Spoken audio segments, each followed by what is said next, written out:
Business మాట్లాడుతున్నాం. అదే మరి గవర్నమెంట్లో కూడా స్పీడ్ ఆఫ్ డెలివరింగ్ గవర్నెన్స్ మాట్లాడుతున్నాం. ఇంకొక పక్క మీరు చూస్తే మీరు ఎవ్వరు కూడా ఎక్కడికి రావాల్సిన పని లేదు. ఒకసారి ఆన్లైన్లో మన మిత్ర వాట్సాప్లో మీరు కానీ ఎంటర్ అయితే మీకు ఏ పని కావాలన్నా చేసి పెట్టే బాధ్యత రూల్స్ ప్రకారం ఈ ప్రభుత్వం తీసుకుంటామని మరొక్కసారి మీ అందరికీ హామీ ఇస్తున్నాం. సైనింగ్, గ్రౌండింగ్, ఓపెనింగ్ మూడు కూడా మా మోటో. మీరు కలిసి రండి.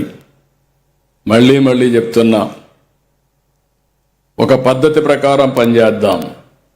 ఈరోజు ఈ బిల్డింగ్ చూశారు. గడిచిన ప్రభుత్వం ఈ బిల్డింగ్ను కట్టకుండా పాడుబడిన గోడలతో వదిలిపెట్టారు. నేను చూసినప్పుడు ఒక మాట చెప్పాను, పిలిపించాను మా ఆఫీసర్ని. ఇది తొందరలో పూర్తి చేయాలని చెప్పాను. దానికి కావాల్సిన డైరెక్షన్స్ ఇచ్చాను. ఈరోజు ఈ యొక్క బిల్డింగ్ చూస్తే, బిఆర్ అంబేద్కర్ కన్వెన్షన్ సెంటర్ చూస్తే ఆధునికమైన వ్యవస్థలు, తెలుగు సంస్కృతి సాంప్రదాయాలు ఉట్టిపడే విధంగా, ఎటు చూసినా మన వారసత్వాన్ని గుర్తు చేసే విధంగా ఈ యొక్క కన్వెన్షన్ సెంటర్ని తీర్చిదిద్దారు. దాన్ని చూసినప్పుడు నాకు ఎంతో తృప్తి వచ్చింది.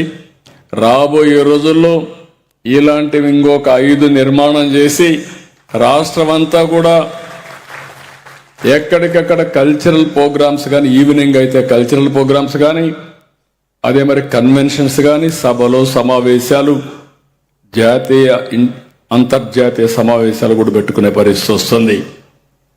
అన్నీ తీసుకొస్తున్నాం, అన్ని విధాలా సహకరిస్తున్నాం. అయితే మీలో చైతన్యం రావాలి, పట్టుదల మీలో పెరగాలి.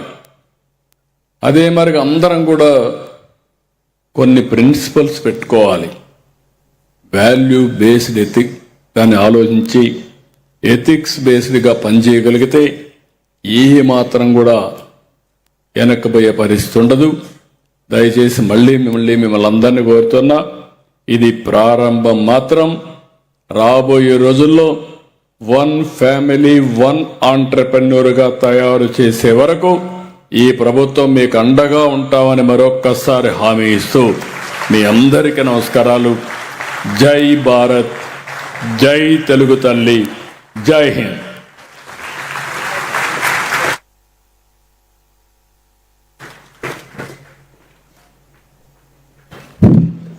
సరే.